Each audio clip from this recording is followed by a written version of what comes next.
قرآن کریم کے بارے میں گفتگو چل رہی تھی تو دوران گفتگو حضور مولا علی تشریف لے آئے۔ قرآن کی تعریف میں لوگ باتیں کر رہے تھے تو دوران گفتگو مولا علی علیہ السلام تشریف لے آئے۔ آپ نے بھی قرآن کریم کے بارے میں کچھ ارشادات فرمائے۔ آپ سے پوچھا گیا کہ یا علی آپ بتائیے کہ قرآن کیا ہے۔ آپ نے جو بتایا اس کا مفہوم اور اس کا وہ ترجمہ ہے، آپ احباب کی سماعتوں کے حوالہ کروں گا۔ آپ نے فرمایا قرآن وحی ہے اور یہ بات تحدید معجزہ ہے۔ میں اس کا ترجمہ آپ کو عرض کر دوں گا۔ قرآن وحی ہے اور یہ بات تحدید کیا ہے؟ معجزہ ہے۔ تو اس لیے احباب گرامی صحابہ کرام نے پوچھا کہ یہ بات تحدید معجزہ کیسے ہے؟ مولا علی علیہ السلام نے اس کی بڑی تفصیل سمجھائی، وہ تفصیل آپ احباب کے سامنے عرض ہے۔ آپ نے ارشاد فرمایا ابراہیم علیہ السلام کے لیے آگ کا گلزار ہونا تو معجزہ تھا، سمجھ آ رہی ہے؟ آگ کا گلزار ہونا کیا تھا؟ معجزہ تھا، لیکن جو صحیفے ان پر اترے تھے وہ معجزہ نہیں تھے۔ سمجھ آ رہی ہے بات کی؟ ابراہیم علیہ السلام کے لیے آگ کا گلزار ہو جانا یہ تو معجزہ تھا ان کی نبوت کا، دلیل تھی ان کی نبوت کی۔ ان کے لیے یہ لوگوں کو عاجز کر دینے کے لیے ایک بہت بڑا معجزہ تھا، لیکن جو ان پر کتاب اور صحیفہ نازل ہوا، جو صحف نازل ہوئے، صحائف نازل ہوئے، وہ معجزہ نہیں تھے۔ اسی طرح جناب موسیٰ علیہ السلام جو ہیں ید بیضا، ان کا ہاتھ سورج کی طرح چمکتا تھا اور وہ مردوں کو زندہ کرتے تھے اور وہ نابینا جو پیدائشی تھے ان کو ٹھیک کر دیتے تھے، وہ برس کے مریضوں کو شفا اللہ ان کے ہاتھ سے دے دیتا تھا۔ یہ ان کا معجزہ ضرور تھا، لیکن تورات ان کا معجزہ نہیں تھا۔ بات سمجھ آ گئی؟ تورات ان کا معجزہ نہیں تھا۔ اسی طرح جناب حضرت داؤد علیہ السلام وہ لوہے کو یوں پکڑتے اور اللہ کے نام کا کوئی ورد کرتے، لوہا پگھلتا چلا جاتا اور اس سے جو مرضی بنا لیتے۔ ان کے ہاتھ میں لوہے کا پگھلنا ان کی نبوت کا معجزہ تو تھا، لیکن زبور ان کی نبوت کا معجزہ نہیں تھا۔ زبور ان کی نبوت کا معجزہ نہیں تھا۔ اسی طرح جناب عیسیٰ علیہ السلام کا وہ جو میں نے عرض کیا کہ مردوں کو زندہ کرتے تھے اور نبینا کو ٹھیک کرتے تھے، برس والوں کو ٹھیک کرتے تھے، یہ ان کا معجزہ ضرور تھا، انجیل ان کا معجزہ نہیں تھا۔ موسیٰ علیہ السلام کا عصا اور ان کا ید بیضا معجزہ تھا، تورات ان کا معجزہ نہیں تھا۔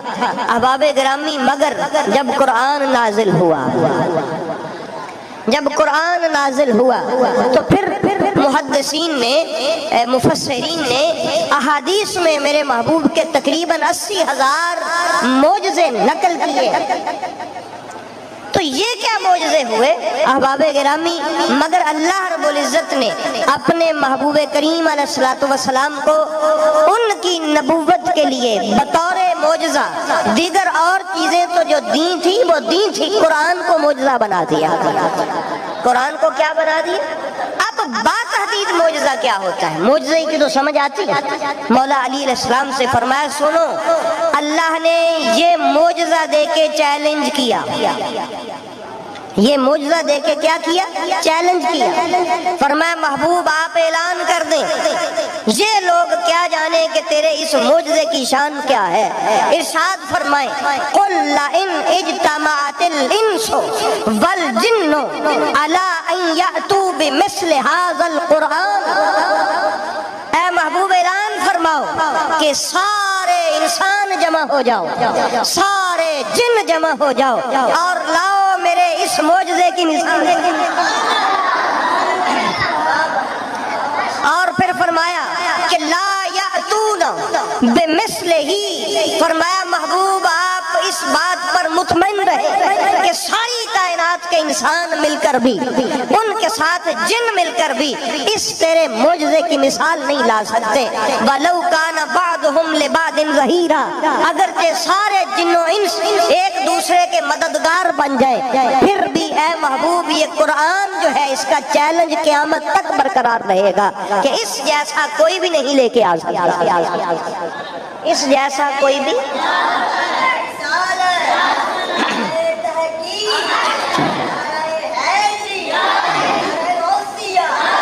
بھی سمجھ آ گئی ہے بات؟ فرمایا یہ معجزہ ہے۔ تو احباب گرامی، حضور نبی رحمت صلی اللہ تعالی علیہ وآلہ وسلم کے محبوب کریم علیہ الصلوۃ والسلام پر یہ جو معجزہ اللہ نے اتارا ہے، اس میں آپ جانتے ہیں کہ تقریباً 6666 کے قریب آیات ہیں، ٹھیک ہے، 6666 کے قریب کیا ہے؟ آیات ہیں۔ 114 اس میں سورے ہیں، اور اس میں 3,21,000 اور کچھ حروف ہیں، 3,21,000 اور کچھ کتنے ہیں؟ حروف ہیں۔ احباب گرامی، کمال یہ ہے، مولا علی نے فرمایا قرآن کا ہر حرف معجزہ، قرآن کا ہر حرف معجزہ۔ تو میرے محبوب کریم اللہ رب العزت نے یہ شان عطا فرمائی کہ قرآن کا ایک حرف میرے مصطفیٰ کی نبوت کا معجزہ بنا، میرے رسول معظم صلی اللہ علیہ وآلہ وسلم کی نبوت کا کیا بنا؟ معجزہ بنا۔ تو احباب گرامی، جس کی نبوت کے لیے معجزہ قرآن ہو وہ نبی کیسا شان والا نبی ہو۔ تو ہم اس نبی کے امتی ہیں، تو رب العالمین نے اپنے محبوب کریم صلی اللہ تعالی علیہ وآلہ وسلم کو قرآن معجزہ کے طور پہ عطا فرمایا۔ اور ایک بات میں پازیٹیو اینگل سے کر دوں، فرقوں کی تقسیم کے حوالے سے، کیونکہ میں متعصب اور تنگ نظر آدمی نہیں ہوں۔ یہ جو ہمارے فرقے ہیں، کوئی وہابی ہے، کوئی سنی ہے، کوئی دیوبندی ہے، کوئی شیعہ ہے، کوئی بریلوی ہے، کوئی کچھ ہے، یہ فرقے ہیں۔ ان کو نیگیٹو نظر سے تو دیکھیں تو اس کا معنی تو کوئی اور ہی نکلتا ہے، فساد ہے، لڑائی ہے، تنگ نظری ہے۔ لیکن میں اس کو ایک اور زاویے سے مثبت انداز میں دیکھ کے قرآن کے معجزے سے اٹیچ کر کے آپ کے سامنے رکھنا چاہتا ہوں کہ قرآن کا کیا اعجاز ہے۔ احباب گرامی، یقین جانیے، اگر قرآن معجزہ نہ ہوتا تو فرقوں کی یہ تقسیم اتنی خطرناک تھی کہ اسلام کا نام و نشان مٹ گیا ہوتا۔ لیکن یہ قرآن کا اعجاز ہے کہ فرقے تو بن گئے، اہل حدیث بھی قرآن کی آیت سے دلیل لے، اور سنی بھی قرآن کی اسی آیت سے دلیل لے کے اپنا